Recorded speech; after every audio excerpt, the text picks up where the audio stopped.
नमस्कार, स्वागत है आपका उत्तराखंड खबरनामा न्यूज में। वार्ड 33 से निर्दलीय प्रत्याशी कारी अब्दुल मुईन की पत्नी सलमनाज के प्रचार में तेजी आ गई है। वार्ड 33 में उन्होंने प्रचार के दौरान लोगों से वादा किया कि आपका आशीर्वाद मिलने पर वार्ड की समस्याओं का समाधान किया जाएगा। सलमनाज के पति कारी अब्दुल मुईन ने कहा कि वार्ड में समस्याओं का अंबार है, शिक्षा की बहुत कमी है। उनकी पत्नी शिक्षित है, उन्होंने डबल एमए किया है। वार्ड के बच्चों को शिक्षित करने के लिए पार्षद का शिक्षित होना बहुत जरूरी है। बात अगर वार्ड की सफाई की जाए तो गंदगी का अंबार है। पूर्व पार्षद द्वारा विकास का कोई भी कार्य नहीं किया गया। हमारी प्राथमिकता शिक्षा, सुरक्षा, सफाई, सीसीटीवी कैमरे आदि की व्यवस्था का समाधान किया जाना है। अस्सलाम वालेकुम रहमतुल्लाह।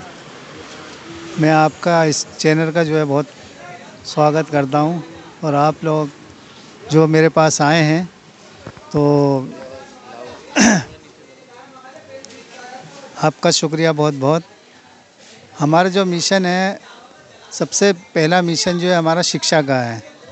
जो हमारे बच्चे पढ़ रहे हैं यहाँ, और बहुत से बच्चे ऐसे हैं कि जो स्कूल ही नहीं जा पाते हैं, जो स्कूल बिल्कुल नहीं जा पाते हैं, तो उनके लिए मेन पढ़ाई का मुद्दा है। और जो बच्चियाँ पढ़ रही हैं हमारे स्कूलों में, जिनके लिए सरकारी योजनाएं आती हैं, उन योजनाओं को जो पार्षद हैं, जो अभी पिछले पार्षद रह चुके हैं, इस 5 साल में कम से कम 15 योजनाएं हैं। मेरे समझ में ये 15 योजनाएं आई थी, उसमें से किसी एक का किसी पार्षद ने मेरे वार्ड के किसी को नहीं पता है आज तक। किसी बच्चे पे कोई वो नहीं गई है। अगर कोई गई होती तो हमें मालूम होता, क्योंकि हम बच्चों में घूम फिर रहे हैं। हमें खूब मालूम है कि किसको क्या दिलाना है, किसको किस तरीके से कौन सी योजना लानी चाहिए। दूसरी बात है, हमारा रेलवे का मेन मुद्दा रेलवे का है, जिसमें से हमारी एक तो जमीयत उलमा हिंद की तरफ से हम खुद लड़ रहे हैं, और दूसरे हबीबुर रहमान साहब की हमारे वार्ड नंबर 33 के रहने वाले हैं, और कांग्रेस के युवा नेता भी हैं।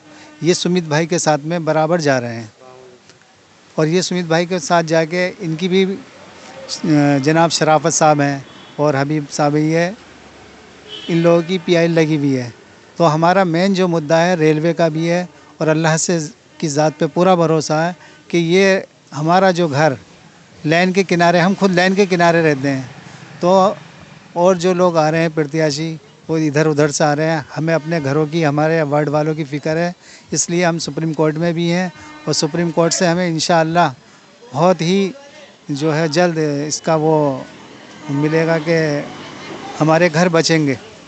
सलमनाज ने कहा कि वे सियासत में विकास के लिए आई हैं और वार्ड की समस्याओं का समाधान उनकी प्राथमिकता है। सलमनाज ने कहा कि वर्तमान में यहाँ की समस्याओं के समाधान के लिए मैं सियासत में पदार्पण कर रही हूँ। मेरा वादा है कि अगर जनता का आशीर्वाद मिलता है तो वार्ड को आदर्श वार्ड बनाने में कोई कोर कसर नहीं छोड़ेंगी।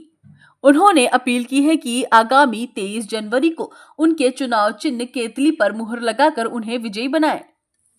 पहले तो देखिए, मैं यहाँ की जनता को सलाम कहना चाहती हूँ, सबको मेरा अस्सलाम वालेकुम। और उसके बाद आपके चैनल का शुक्रिया अदा करना चाहती हूँ कि आप मेरी बात मेरे वार्ड और मेरी जनता तक पहुँचा रहे हैं।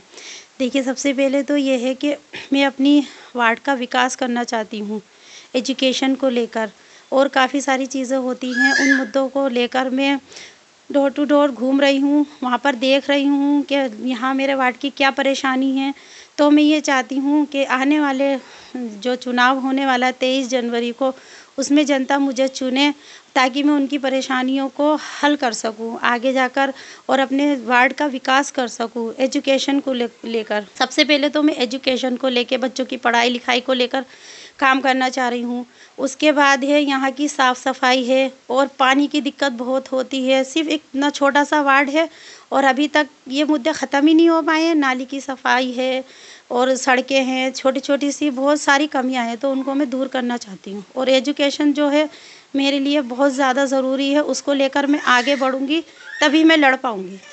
मेरा चुनाव चिन्ह केतली है। मैं चाहती हूँ कि सभी लोग इस पर मोहर लगाएं और मुझे कामयाब बनाएं।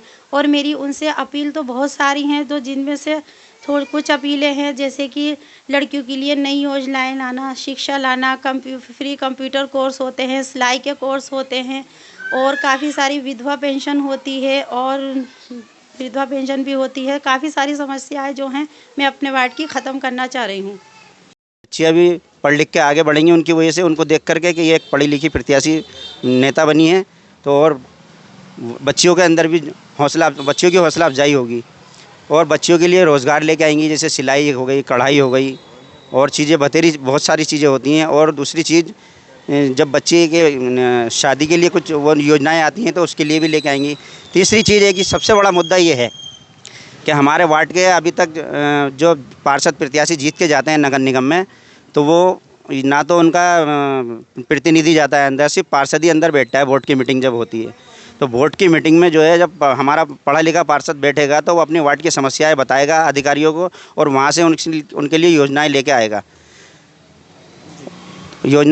और वो पढ़ा लिखा पार्षद ही उनसे बात कर सकता है। अनपढ़ को हमने देख लिया है, बहुत सारे अक्सर जाते हैं सभी लोग, कुछ नहीं हो पाता वार्डों के लिए, कोई काम नहीं हो पाता। इसलिए हमारा पूरा वार्ड के लोगों का जो शिक्षित हैं, अच्छे समझदार लोग हैं, उनका सबका कहना यही है कि हम सलमा नाज को इस बार पार्षद बनाएंगे और नगर निगम में पहुंचाएंगे।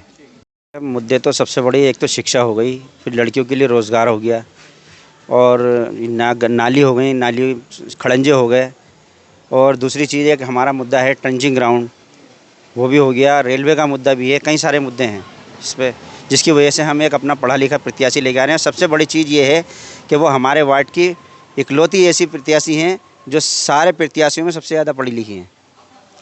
तो हम इसलिए चाहते हैं कि अगर वो नगर निगम जाएँ पढ़ा लिखा, जैसे घर में कोई बेटी होती है किसी भी घर में, अक्सर सभी घरों में बेटियाँ हैं, और वो बेटियाँ होती हैं, उस घर में कोई बेटी पढ़ लिख जाती है तो वो घर कितना खुशनुमा हो जाता है और घर वाले कितना गर्व करते हैं अपनी बच्ची के ऊपर और बहुत ही रोशन हो जाता है वो घर। इसी तरीके से हमारा वार्ड में अगर कोई पढ़ी लिखी प्रत्याशी नगर निगम जाएगी तो वो भी हमारा वार्ड भी सर पहले तो मैं आपसे कहना चाहता हूँ कि आपका बहुत बहुत शुक्रिया, आप हमारे बीच आएँ। बनभूलपुरा में सर पहली बार ऐसा हो रहा है कि कोई महिला पार्षद एजुकेटेड अपने घर से निकली, ज़मीन स्तर से आई और ये कहा कि मैं शिक्षा के क्षेत्र में आकर काम करूँगी, एजुकेशन के क्षेत्र में आकर काम करूँगी और मैं बच्चों को RTE के तहत दाखिले कराऊँगी। क्षेत्र में प्रधानमंत्री जो आपके पास PMKY योजना होती है उसके थ्रू स्वरोजगार की बात करूँगी। ऐसा पहली बार बनभूलपुरा में हुआ है, इसीलिए हमारा पूरा वार्ड के जितने भी लोग हैं हम उनका समर्थन करते हैं और उनको इंशाल्लाह यहाँ से जीत दिलाकर रहेंगे। बस मेरी यही अपील है जनता से कि वो अपना कीमती वोट सलमा नाज सलमानी को 23 जनवरी को डालें और कामयाब बनाएं।